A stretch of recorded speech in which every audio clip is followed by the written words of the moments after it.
ಹುಟ್ಟಿ ಬೆಳೆದಿದ್ದೆಲ್ಲ ಬೆಂಗಳೂರಲ್ಲೇ. ಬಟ್ ಇದು first ಹಾಫಲ್ಲಿ especially ಹಳ್ಳಿ ಸೊಗಡು ಇದೆ ಅಲ್ವಾ. ಅಂದರೆ ಇವಾಗ ದೊಡ್ಡ ದೊಡ್ಡ ಪ್ಯಾರಾಗ್ರಾಫ್ ಎಲ್ಲ ಇರುವಾಗ ತುಂಬ ಹತ್ತತ್ತು ಲೈನ್ ಇತ್ತು ಅಂತ ಅಂದಾಗ ಅದಕ್ಕೆ ಭಾವನೆನೂ ತುಂಬಿ ಎಲ್ಲ ಹೇಳಬೇಕಲ್ಲ, ಅವಾಗ ಸ್ವಲ್ಪ ಕಷ್ಟ ಆಗ್ತಿತ್ತು ಸ್ಟಾರ್ಟಿಂಗಲ್ಲಿ. ದೇವಾಸಿ ಮಾತಾಡ್ಕೊ ಕೊಟ್ಟಿಗೆ ಬಾ. ಅಂದರೆ ನಾವು ಹೇಳೋ ಡೈಲಾಗಲ್ಲೂ ಭಾವನೆ ತುಂಬಿರಬೇಕು ಆ್ಯಂಡ್ ನಮ್ಮ ಕಣ್ಣಲ್ಲೂ ಒಂದು ಎಕ್ಸ್ಪ್ರೆಷನ್ ಇರಬೇಕು. ನನಗೆ ಈ ಮದುವೆ ಇಷ್ಟ ಇಲ್ಲ. ಏನು ಹೇಳ್ತಾ ಇದೀಯಾ ಸಾ? ಲೋ ನವಿನ ಸಿನಿಮಾದಲ್ಲಿ ಮೇ 15ನೇ ತಾರೀಕು ಈಗ ಬಿಡುಗಡೆಗೆ ರೆಡಿ ಆಗಿದೆ. ಸೊ ಸಿನಿಮಾ ಪ್ರಮೋಷನ್ಸ್ ಅಂತ ಹೇಳಿ ಬಂದಾಗ ಯಾವ ಸ್ಟಾರ್ ಕ್ಯಾಸ್ಟ್ ಇದ್ದಾರೆ, ಏನು ಹೊಸ ಟೀಮ್ ಆಗಿರೋದ್ರಿಂದ ಹೊಸ ಪ್ರತಿಭೆ ತುಂಬ ಮುದ್ದಾಗಿ ಕಾಣಿಸ್ತಾರೆ ವರ್ಷ ಗಿರಿಧರ್ ಅಂತ. ಸೊ ಹಳ್ಳಿ ಸೊಗಡಿಗೆ ಒಂದು ಪರ್ಫೆಕ್ಟ್ ಹುಡುಗಿ, ಕ್ಯೂಟ್ ಹುಡುಗಿಯನ್ನು ಸೆಲೆಕ್ಟ್ ಮಾಡ್ಕೊಂಡಿದೆ ಚಿತ್ರತಂಡ. ಬನ್ನಿ ಅವ್ರನ್ನ ಮಾತಾಡ್ಸೋಣ. ಹೆಲೋ, ಹಾಯ್, ಚೆನ್ನಾಗಿದೆ, ನೀವು ಹೇಗಿದ್ದೀರಾ? ಸೂಪರ್ ಆಗಿದ್ದೀನಿ. ಹೇಳಿ, ವರ್ಷ ಫಸ್ಟ್ ಸಿನಿಮಾ ಹೇಗಿದೆ ಎಕ್ಸ್ಪೀರಿಯನ್ಸು? ತುಂಬ ಚೆನ್ನಾಗಿದೆ, ತುಂಬ ಡಿಫ್ರೆಂಟ್ ಆಗಿತ್ತು. ನಾನು ಹುಟ್ಟಿ ಬೆಳೆದಿದ್ದೆಲ್ಲ ಬೆಂಗಳೂರಲ್ಲೇ, ಬಟ್ ಇದು ಫಸ್ಟ್ ಹಾಫಲ್ಲಿ ಎಸ್ಪೆಷಲಿ ಹಳ್ಳಿ ಸೊಗಡು ಇದೆ ಅಲ್ವಾ. ಸೊ ತುಂಬ ತುಂಬ ಕಷ್ಟ ಆಯಿತು, ಬಟ್ ಆಮೇಲೆ ಹೋಗ್ತಾ ಹೋಗ್ತಾ ಇಷ್ಟ ಆಯಿತು. ಚೆನ್ನಾಗಿದೆ, ಎಕ್ಸ್ಪೀರಿಯನ್ಸ್ ತುಂಬ ಚೆನ್ನಾಗಿದೆ. ತುಂಬ ಕಲಿತೆ. ನಟನೆ ಅಂತ ಬಂದ್ರೂ ನವೀನ್ ಅವರು ತುಂಬ ಹೇಳ್ಕೊಟ್ರು, ನಮ್ಮ ಡೈರೆಕ್ಟರ್ ಸರ್ ಪವನ್ ದಾರಿ ಸರ್ ಆಗಿರ್ಬೋದು. ಆ್ಯಂಡ್ ಸಿನಿಮಾ ಸ್ಟಾರ್ಟ್ ಆಗಿಂತ ಮುಂಚೆ ಕೆಲವೊಂದೊಂದು ಹೋಮ್ ವರ್ಕ್ಸ್ ಕೊಟ್ಟಿದ್ರು ನನಗೆ. ಮಂಡ್ಯ ಭಾಷೆ ಮಾತಾಡಬೇಕಾಗಿತ್ತಲ್ಲ, ಡಬ್ಬಿಂಗಿಗೂ ಬೇಕಾಗಿತ್ತು, ಆ್ಯಂಡ್ ಈವನ್ ಆ್ಯಕ್ಷನ್ ಬೇಕಲ್ಲ ಮಾತಾಡುವಾಗ. ಸೊ ಕಲ್ತ್ಕೊಳ್ಳಿ ಅಂತ ಹೇಳಿದರು. ತಿಥಿ ಮೂವಿ, ಆಮೇಲೆ ಮಂಡ್ಯ ಓರಿಯೆಂಟೆಡ್ ಸಿನಿಮಾಸ್ ಎಲ್ಲ ತುಂಬ ನೋಡಿ ಅಂತ. ನಾನು ಬ್ಯಾಕ್ ಟು ಬ್ಯಾಕ್ ಎಷ್ಟೊಂದು ಸಿನಿಮಾಸ್ ಹಾಗೆ ನೋಡಿ ಮಂಡ್ಯ ಭಾಷೆ ಕಲ್ತಿದ್ದು. ಆಮೇಲೆ ನಟನೆ ಅಂತ ಬಂದರೆ ಫಸ್ಟ್ ಅಕ್ಷತಾ ಪಾಂಡುಪುರ ಮ್ಯಾಮು, ಆಮೇಲೆ ಪ್ರಸನ್ನ ಸರ್ ಹತ್ರ ವರ್ಕ್ಶಾಪ್ ಮಾಡಿದೆ ಸ್ವಲ್ಪ ದಿನ ಆ್ಯಕ್ಟಿಂಗಿಗೆ.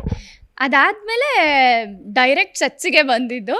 ಸೊ ಈವನ್ ಡೈಲಾಗ್ಸು ಅಷ್ಟೇ ಒಂದು 15-20 ಮಿನಿಟ್ಸ್ ಮುಂಚೆ ಕೊಡೋರು, ಕೊಟ್ಬಿಟ್ಟು ಅದ್ರಲ್ಲಿ ಭಾವ ತುಂಬಿ. ಮೆಮೊರಿ ಪವರ್ ಎಲ್ಲ ಹೇಗೆ? ತುಂಬ ಬೇಗ ಕ್ಯಾಚ್ ಮಾಡ್ಕೊಳ್ತೀರಾ? ಗ್ರಾಸ್ಪಿಂಗ್ ಪವರ್ ಹೇಗಿದೆ ನಿಮ್ಮದು? ಚೆನ್ನಾಗಿದೆ. ಅಂದರೆ ಇವಾಗ ದೊಡ್ಡ ದೊಡ್ಡ ಪ್ಯಾರಾಗ್ರಾಫ್ ಎಲ್ಲ ಇರುವಾಗ ತುಂಬ ಹತ್ತತ್ತು ಲೈನ್ ಇತ್ತು ಅಂತ ಅಂದಾಗ ಅದಕ್ಕೆ ಭಾವನೆನೂ ತುಂಬಿ ಎಲ್ಲ ಹೇಳಬೇಕಲ್ಲ, ಅವಾಗ ಸ್ವಲ್ಪ ಕಷ್ಟ ಆಗ್ತಿತ್ತು ಸ್ಟಾರ್ಟಿಂಗಲ್ಲಿ. ಬಟ್ ಆಮೇಲೆ ಹೋಗ್ತಾ ಹೋಗ್ತಾ ಫೇವರೆಟ್ ಡೈಲಾಗ್ ಅಂದರೆ ಫಸ್ಟು ಹಳ್ಳಿ ಒಂದು ಸೀನ್ ಇದೆ. ಲೋ ನವೀನ, ನೀನು ನನ್ನ ಕೈ ಬಿಡೋಲ್ಲ ತಾನೇ, ನನ್ನ ಮೇಲೆ ಆಣೆ ಇಟ್ಟೇಳು ಅಂತ ಒಂದು ಇದೆ. ರಿವೀಲ್ ಮಾಡೋಂಗಿಲ್ಲ, ಅಷ್ಟೇ ಹೇಳೋದು. So that is my favourite dialogue. ಹಾಗೆ ಫಸ್ಟು ಸೆಕೆಂಡ್ ಎಲ್ಲ ಹೇಳಲ್ಲ ಸಿನಿಮಾ ನೋಡಿ. ಇಲ್ಲ ಫಸ್ಟ್ ಅಲ್ಲ, but that's one of the favourite. ಅಂದರೆ ಆ ಒಂದು ಸೀನ್ ಏನಿದೆಯೋ ಬೆಳಗ್ಗಿನ ಜಾವ ಶೂಟ್ ಮಾಡಿದ್ದು, ಒಂಥರ ಫ್ರೆಶ್ ಮೈಂಡೆಡಾಗೆ ಬಂದಿದ್ದು. ಸೊ ತುಂಬ ಇಷ್ಟ, ಆ ಒಂದು ಸೀನ್ ನಂಗೆ ತುಂಬ ಇಷ್ಟ. ಈ ಸಿನಿಮಾಗೆ ಆ್ಯಕ್ಚುಲಿ ನವೀನ್ ಸಜ್ಜೋರು ಫ್ಯಾಮಿಲಿ ಫ್ರೆಂಡು. ಸೊ ಹಾಗಾಗಿ ಅವರು ಮುಂಚೆ ಬೇರೆ ತುಂಬ ಹೀರೋಯಿನ್ಸ್ನೆಲ್ಲ ನೋಡಿದ್ರಂತೆ, ಯಾವುದು ಸೆಟ್ ಆಗಿರಲಿಲ್ಲ. ಬಟ್ ಅದಾದಮೇಲೆ ಹಾಗೆ ನಮ್ಮ ತಾಯಿಯವರ ತಮ್ಮ ದುಬೈಯಿಂದ ಬಂದಿದ್ದರು, ಅವ್ರಿಗೆ ಇವ್ರು ಕ್ಲೋಸ್, ಬಿಕಾಸ್ ಅಲ್ಲಿ ಕಾನ್ಸರ್ಟ್ ಹೋದಾಗ ಅಲ್ಲಿ ಪರಿಚಯ ಆಗಿದ್ದು. ಹಾಗೆ ಇಲ್ಲಿ ಬಂದಾಗ ಮೀಟಾಗಿ ಹೀಗೆ ನೋಡ್ತಿದ್ದೀವಿ ಅಂತ ಹೇಳಿದಾಗ ನಮ್ಮ ಅಕ್ಕನ ಮಗಳೇ ಇದ್ದಾಳಲ್ಲ ಅಂತ ರೆಫರ್ ಮಾಡಿದ್ರು. ಆಲ್ಸೋ ನವೀನ್ ಅವರು one of my mutual friends, ನನ್ನ friend. So we have met before, ಅಷ್ಟು ಕ್ಲೋಸ್ ಇರಲಿಲ್ಲ. ಹಾಗೆ ಓಕೆ ನೋಡ್ಬೋದಲ್ವಾ, ಕತೆ ಕೇಳ್ತೀರಾ ಅಂತ ಹೇಳಿದ್ರು. ನಮ್ಮ ಅಪ್ಪ ಅಮ್ಮ ಬಿಲ್ಕುಲ್ ಬೇಡ, ಸಿನಿಮಾನೇ ಬೇಡ ಅಂತ ಹೇಳಿದ್ರು. ಬಟ್ ಆಮೇಲೆ ಈ ಕತೆ ಕೇಳಿದ್ಮೇಲೆ ಡೀಸೆಂಟಾಗಿದೆ ಮಾಡು ಅಂತ ಹೇಳಿದ್ರು. ಅದೇ ಎಲ್ಲ ಹೆಣ್ಮಕ್ಳು ತಂದೆ ತಾಯಿಗೆ ಒಂದು ಭಯ ಇದ್ದೇ ಇರುತ್ತಲ್ವಾ, ಏನೇ ಅಂದ್ರೂ. ಸೊ ನನಗೆ ತುಂಬ ನಾನು 10-11 ವರ್ಷದಿಂದನೇ ನಂಗೆ ತುಂಬ ಇಷ್ಟ ನನಗೆ ಮಾಡಬೇಕು ಅಂತ. ಮಿರರ್ ಮುಂದೆ ನಿಂತ್ಕೊಳ್ಳೋದು, ಆ್ಯಕ್ಟ್ ಮಾಡೋದು. ಅಲ್ಲೇನೋ ಸೀರಿಯಲ್ ಟಿ ವಿನಲ್ಲಿ ಬರ್ತಿದೆ ಅಂತಂದರೆ ಇಲ್ಲೇ ನಾನು ಸೋಫಾ ಮೇಲೆ ಕೂತ್ಕೊಂಡು ನೋಡ್ತಾ ನಾನೇ ರಿಯಾಕ್ಷನ್ಸ್ ಎಲ್ಲ ಕೊಡ್ತಿದ್ದೆ. ನಮ್ಮಮ್ಮ ನೋಡಿ ಹೋ ಅಂತ ಅನ್ನೋರು. ಈಗ ಹಾಂ ಪರವಾಗಿಲ್ಲ, ಚೆನ್ನಾಗಿ ಮಾಡಿದ್ಯಾ ಅಂತ ಅಂತಾರೆ. ಕೆಲವೊಂದೊಂದು ಯಾಕೆ ನಮ್ಮ ತಾಯಿ ಸೆಟ್ಸಲ್ಲಿ ಯಾವಾಗಲೂ ಇರೋರು, ನಾನೊಬ್ಬಳೇ ಇದುವರೆ ತನಕ ಎಲ್ಲೂ ಹೋಗೋದು ಇಲ್ಲ. ಸೊ ನಮ್ಮ ತಾಯಿ ಯಾವಾಗಲೂ ಸೆಟ್ಸಲ್ಲಿ ಇರ್ತಾಯಿದ್ರು. ಈವನ್ ಹಳ್ಳಿ ಮಂಡ್ಯಗೆ ಹೋದಾಗಲೂ ಅಷ್ಟೇ, ಬಳ್ಳೆಕೆರೆ ಎಲ್ಲ ಕಡೆ ಪಾಪ ಅವರು ನನ್ನ ಜೊತೆ ಮುದ್ದೆ ಉಪ್ಸಾರು ತಿನ್ಕೊಂಡು ಎಲ್ಲ ಕಡೆ ಇದ್ದಾರೆ.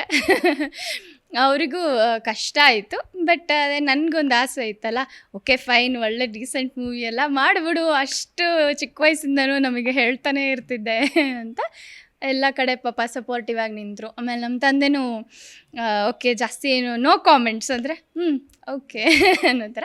ಬಟ್ ಖುಷಿ ಆಯಿತು ಅವ್ರಿಗೂ ಇವಾಗ ಏನೋ ಒಂದು ಮಾಡಿದ್ದಾಳೆ ಅನ್ನೋ ಥರ ಒಂದು ಹೆಮ್ಮೆ ಇದೆ. ಸಾಂಗ್ ನೋಡಿದ್ಮೇಲೆ ಎಸ್ಪೆಷಲಿ ಪರವಾಗಿಲ್ಲ. ಫಸ್ಟ್ ಕತೆ ಕೇಳಿದಾಗ ತುಂಬ ಚೆನ್ನಾಗಿದೆ. ನಾವಂತೂ ಹೇಗೆ ಅಂತಂದರೆ ನಮ್ಮ ಮಾವ ಅಂದರೆ ನಮ್ಮ ಅಮ್ಮನ ತಮ್ಮ ತಂಗಿ ಎಲ್ಲರೂ ಹೋಗ್ಬಿಟ್ಟಿದ್ದೀವಿ ನವೀನ್ ಅವ್ರ ಮನೆಗೆ. ಸೊ ಹೋಗ್ಬಿಟ್ಟು ಅವ್ರಿಗೆ ಇಷ್ಟೊಂದು ಜನನ ಅಂತ ಅವರು ಆಮೇಲೆ ಎಲ್ಲರಿಗೂ ಕತೆ ಎಕ್ಸ್ಪ್ಲೈನ್ ಮಾಡಿದ್ರು. ಆ್ಯಂಡ್ ಮುಂಚೆನೇ ಕೆಲವೊಂದೊಂದು ವಿಡಿಯೋ ಶಾರ್ಟ್ಸ್ ಆಗಿರಲಿ ಆಮೇಲೆ ಪೋಸ್ಟರ್ಸ್ ಎಲ್ಲ ರೆಡಿ ಮಾಡಿ ಇಟ್ಕೊಂಡಿದ್ರು. ಅದನ್ನೆಲ್ಲ ತೋರಿಸ್ತಾ ಇನ್ನೂ ಹಾಸ್ಯ ಎಲ್ಲ ಹೇಳಿದ್ಮೇಲೆ ನಿಂಗಣ್ಣ ಅವ್ರದ್ದಂತೂ ಫುಲ್ ನಕ್ಕಿ ಇಟ್ಬಿಟ್ಟಿದ್ದೀವಿ ಎಲ್ಲರೂ. ಆ್ಯಂಡ್ ಹೀರೋಯಿನ್ ಕತೆ ಅಂತ ಬಂದಾಗಲೂ ಒಂಥರ ತುಂಬ ಚೆನ್ನಾಗಿದೆ ಅಂತ ಅನ್ನಿಸ್ತು. ಸೊ ಓಕೆ ಮಾಡು ಅಂತ ಅಂದರು. ನಿಮಗೆ ಸಿನಿಮಾದಿಂದ ಏನು ಕಲ್ತ್ರಿ, ಏನು ಜಾಸ್ತಿ ಇನ್ಸ್ಪೈರ್ ಆಗಿದ್ದು ಫಸ್ಟ್ ಮೂವಿ? ಆ್ಯಕ್ಚುಲಿ ನಮ್ಮಮ್ಮ ಹೇಳೋರು, ನಿನ್ನ ತುಂಬ ಸ್ಮೂತಾಗೆ ಒಂಥರ ಅದೇ ಈ ಸಿಟಿ ಹುಡುಗಿ ಥರ ಬೆಳೆಸ್ಬಿಟ್ಟಿದ್ದೀವಿ, ನಿನಗೆ ಕಷ್ಟ ಗೊತ್ತಿಲ್ಲ ಅಂತ ಯಾವಾಗಲೂ ಹೇಳೋರು. ನಾನು ಏನಾದರೂ ಹೇಳಿದಾಗ ಏನಿಲ್ಲ ಅಂತ ಒಂದೊಂದು ಸಲ ಆರ್ಗ್ಯೂ ಮಾಡಿದಾಗ ನೀನು ಇನ್ನೂ ಕಷ್ಟ ನೋಡಿಲ್ಲ ಅಂತೆಲ್ಲ ಹೇಳೋರೆಲ್ಲ. ಸೀರಿಯಸ್ಲಿ ನಂಗೆ ಆ ಒಂದು ಹಳ್ಳಿ ಲೈಫು, ಹಳ್ಳಿ ಜನನ ಎಲ್ಲ ಅಲ್ಲಿ ಟ್ರಾವೆಲ್ ಮಾಡಿ ನೋಡಿದ್ನಲ್ಲ, ಆವಾಗ ನನಗೆ ಎಷ್ಟು ಬ್ಲೆಸ್ಡ್ ಅಲ್ವಾ ನಾನು, ಒಂಥರ ಎಷ್ಟು ಆರಾಮಾಗಿ ಬೆಳ್ಕೊಂಬಂದಿದ್ದೀನಿ ಲೈಫಲ್ಲಿ, ಅಮ್ಮ ಹೇಳ್ತಿದ್ದಿದ್ದು ನಿಜ ಅಂತ ಅನ್ನಿಸ್ತು. ಆ್ಯಂಡ್ ಈ ಸಿನಿಮಾಯಿಂದ ಏನು ಕಲಿತೆ ಅಂದರೆ ನಿಜವಾಗ್ಲೂ ನವೀನ್ ಸಜ್ಜು ಅವರು ಹೇಳಿ ಕೇಳಿ ನಿರಂತರದಿಂದ ಬಂದಿರೋರು. ಸೊ ಅವರಿಂದ ತುಂಬ ನಟನೆ ಕಲಿತೆ. ಅಂದರೆ ಒಂದು ಶಾರ್ಟ್ ಮಾಡೋಕ್ಕೇ ಈಗ ಒಂದು ಡೈಲಾಗ್ ಇತ್ತು ಅಂದರೆ ಪ್ರತಿಯೊಂದು ಲೈನ್ಸಿಗೂ ಅಂದರೆ ನಾವು ಹೇಳೋ ಡೈಲಾಗಲ್ಲೂ ಭಾವನೆ ತುಂಬಿರಬೇಕು. ಆ್ಯಂಡ್ ನಮ್ಮ ಕಣ್ಣಲ್ಲೂ ಒಂದು ಎಕ್ಸ್ಪ್ರೆಷನ್ ಇರಬೇಕು. ಆ್ಯಂಡ್ ಆ ಕಣ್ಣಲ್ಲಿ ಎಕ್ಸ್ಪ್ರೆಷನ್ಸ್ ಹೇಗೆ ಕೊಡೋದು, ಅದೇ ನಾನು ಕೈ ತೊಳ್ಕೊಂಡು ಮುಟ್ಟಂಗೋಳೆನಲ್ಲಿ ಹಿಂಗೆ ಸಿಗ್ನಲ್ ಕೊಡ್ತೀನಲ್ಲ, ಹಿಂಗೆ ನವೀನ್ಗೆ ಆ ಸಾಂಗಲ್ಲಿ ಬರುತ್ತಲ್ಲ ಅದು. ಆಮೇಲೆ ಅದೇ ಅಂದರೆ ಕಣ್ಣಲ್ಲಿ ಇವಾಗ ಏನೋ ಒಂದು ಡೈಲಾಗ್ ಹೇಳ್ತಿದ್ದೀನಿ, ಪ್ಲೀಸ್ ನವೀನ ನಿನ್ನ ಬಿಟ್ಟು ಇರೋಕ್ಕಾಗಲ್ಲ, ಆ ಥರ ಒಂಥರ ಕಣ್ಣಲ್ಲೇ ಎಕ್ಸ್ಪ್ರೆಷನ್ ತುಂಬಿ ಹೇಳೋದು ಇರುತ್ತಲ್ಲ. ಸೊ ಆ ಥರ ತುಂಬ ಹೇಳಿಕೊಟ್ರು. ಆ್ಯಂಡ್ ಅವ್ರು 4 ಜನ ಆರ್ಟಿಸ್ಟ್ ನಾವು ನಿಂತಿದ್ದೀವಿ ಅಂದರೆ ಸೀನಲ್ಲಿ, ಅವರು ಪ್ರತಿಯೊಬ್ಬರಿಗೂ ಹೀಗೆ ಮಾಡಬೇಡಿ, ಅವ್ರಿಗೇನೋ ಒಂದು ಮೈಂಡಲ್ಲಿ ಇರ್ತಾಯಿತ್ತು, ಹೀಗೆ ಮಾಡಿ ಅಂತ ಹೇಳಿಕೊಟ್ಟು ಪಾಪ ಅವರು ಮಾಡೋರು. ಅವರು at the end of the day ಸುಸ್ತಾಗಿ ಹೋಗಿರೋದು ಅವ್ರಿಗೆ. ಅಷ್ಟು ಅವ್ರಿಗೆ ಹೇಗಂದರೆ ನನಗೆ ಹೀಗೆ ಬರಬೇಕು ಅಂದರೆ ಹೀಗೆ ಬರಬೇಕು, ಇದೇ ಆಗಬೇಕು ಅನ್ನೋ ಥರ. ಆಮೇಲೆ ಅದೇ ನಮ್ಮ ಡೈರೆಕ್ಟರ್ ಪವನ್ ಧನುರ್ಧಾರಿ ಸರ್ ಅಷ್ಟೇ. ಅದೇ ಇನ್ನೊಬ್ರು ಶಮಂತ್ ಅಂತ ಇದ್ದರು, ಅವರು ಸ್ವಲ್ಪ ಗೈಡೆನ್ಸ್ ಕೊಟ್ಟರು. ಸೊ ಅದೇ ನಟನೆ ಕಲಿತೆ ನಾನು. ಆ್ಯಕ್ಚುಲಿ ಇನ್ನೂ ಒಂಥರ ಪಾಲಿಶ್ಡ್ ಆದೆ ಈ ಸಿನಿಮಾಯಿಂದ. ಫೈನಲಿ ಮೇ 15 ಜನ ಯಾಕೆ ಬಂದು ನವೀನ ಸಿನಿಮಾ ನೋಡಬೇಕು ಏನು? ದಯವಿಟ್ಟು ಎಲ್ಲರೂ ಮೇ 15 ಲೋ ನವೀನ ಸಿನಿಮಾ ನೋಡಿ. 2 ಅವರ್ ಹೇಗೆ ಟೈಮ್ ಹೋಯಿತು ಅಂತಲೇ ಗೊತ್ತಾಗಲ್ಲ. ತುಂಬ ನಗ್ತೀರಾ. Beat the heat with low Naveena ರಾಜ್ಯಾದ್ಯಂತ ರಿಲೀಸ್ ಆಗ್ತಿದೆ. ಈಗಾಗಲೇ ಬಹಳಷ್ಟು ಹಾಡುಗಳು ರಿಲೀಸ್ ಆಗಿದೆ. ನೀವೆಲ್ಲ ಮೆಚ್ಕೊಂಡಿದ್ದೀರಾ. ಹಾಗೆ ಸಿನಿಮಾಗೂ ಕೂಡ ನಿಮ್ಮ ಮೆಚ್ಚುಗೆನ ಕೊಡಿ ಅಂತ ಕೇಳ್ಕೊಳ್ತೀನಿ. ಮೋಸ ಅಂತೂ ಇರಲ್ಲ, ಖಂಡಿತವಾಗ್ಲೂ ನೀವು ಬಂದು ಖುಷಿಯಾಗೆ ನೋಡಿಕೊಂಡು ಹೋಗ್ತೀರಾ. ಫ್ಯಾಮಿಲಿ ಓರಿಯೆಂಟೆಡು, ಫ್ಯಾಮಿಲಿ ಫ್ರೆಂಡ್ಸ್ ಎಲ್ಲರನ್ನೂ ಕರ್ಕೊಂಬಂದು ನೋಡಿ, ಚೆನ್ನಾಗಿದೆ.